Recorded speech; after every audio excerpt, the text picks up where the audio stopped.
الحمدللہ والصلاة والسلام علی رسول اللہ۔ بسم اللہ الرحمن الرحیم۔ آج کی ہماری حدیث امید اور خوف دونوں کی موجودگی کامیابی کی علامت ہے۔ حضرت انس رضی اللہ تعالی عنہ سے روایت کہ حضور علیہ الصلوۃ والسلام ایک جوان صحابی کے پاس تشریف لے گئے جن کا وقت وفات قریب تھا۔ آپ علیہ الصلوۃ والسلام نے فرمایا، اس وقت تمہاری کیا کیفیت ہے؟ عرض کی، یا رسول اللہ، قسم بخدا اللہ تعالیٰ سے امید ہے اور اپنے گناہوں کا ڈر ہے۔ حضور علیہ الصلوۃ والسلام نے فرمایا، یہ دونوں یعنی کہ امید اور ڈر، رحمت الہی کی امید اور اپنے گناہوں کا ڈر اس موقع پر جس بندے کے دل میں جمع ہو، اللہ جل جلالہ اسے وہ رحمت عطا فرماتا ہے جس کی اسے امید ہے، اور اس عذاب سے امن عطا فرماتا ہے جس سے وہ ڈرتا ہے۔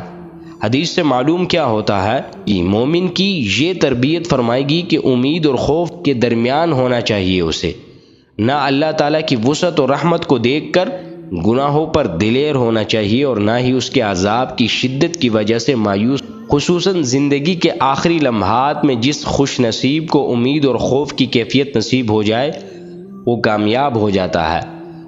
اس حدیث سے معلوم ہوا کہ اللہ رب العزت کی رحمت سے مایوس نہیں ہونا چاہیے۔ اللہ تبارک و تعالی ہمیں صحیح معنوں میں ان احادیث پر عمل کرنے کی توفیق عطا فرمائے۔